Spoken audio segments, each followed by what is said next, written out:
انسان کے حسد کی بنیاد اسی پر ہے کہ وہ دوسروں کو اپنے برابر سمجھتا ہے اور پھر ان کی بڑائی پر حسد کرتا ہے۔ یاد رکھو، نگاہ ہمیشہ باطن پر رکھو۔ اگر ایسا کرو گے تو شاہ ہو ورنہ گمراہ ہو۔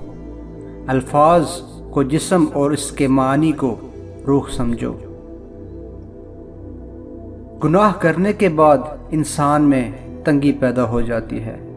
جب انسان اس گناہ پر اصرار کیے جاتا ہے تو وہی تنگی ظاہری گرفت بن جاتی ہے۔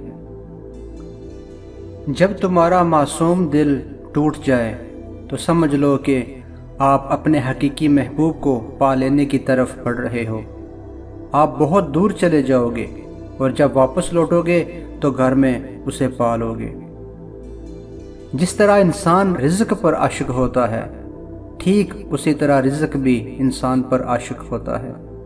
عارف لوگ جنہوں نے حق کا جام پی لیا ہے وہ سب راز جانتے ہیں مگر چھپاتے ہیں۔ عقل کی دو قسمیں ہیں، پہلی جو مکتب میں بچوں کی طرح سکھاتا ہے، دوسری عقل اللہ تعالیٰ کی بخشش ہوتی ہے، اس کا سرچشمہ ہماری جان کے اندر ہوتا ہے۔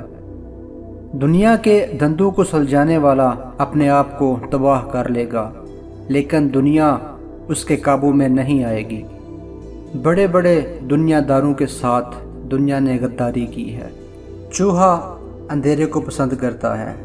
جن کے دلوں میں دین کی جانب سے تاریکی ہوتی ہے ان کے لیے علمی موشگافیاں حقیقت تک پہنچنے سے مانع ہوتی ہیں۔ جو لوگ چوہے کی طرح زمین دوز سراخوں میں رہنے کے عادی ہوں وہ کھجور کی طرح پھل کیسے دے سکتے ہیں؟ ایک برا اور بدکار انسان اچھا لباس بھی پہن لے تو اسے سکون قلب تو حاصل نہیں ہوگا۔ نیک عمل انسان گدڑی پر بھی ہو تو اس کا دل باغ باغ ہو جاتا ہے۔ کسی نعمت کا ٹھیک استعمال جنت کا سبب بنتا ہے اور غلط استعمال جہنم کا سبب بنتا ہے۔ تنگی کشادگی کے ساتھ ہے، خبردار مایوس نہ ہو، اس موت سے تو دائمی زندگی کا راستہ پاتا ہے۔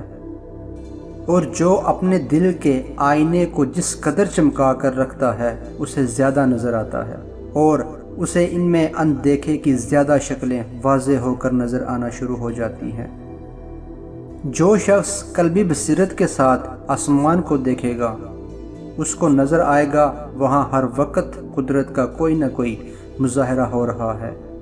بے وقوف کی صحبت سے تنہائی بہتر ہے، لیکن تنہائی سے بہتر ہے کہ اچھے لوگوں کی تلاش جاری رکھو، یقیناً تم ان تک پہنچ جاؤ گے۔ انسان کا نفس لذتوں کے پیچھے دوڑتا ہے اور اپنے انجام کی ہلاکت سے غافل ہوتا ہے۔ خواہش نفس انسان کو اندھا بنا کر رکھ دیتی ہے۔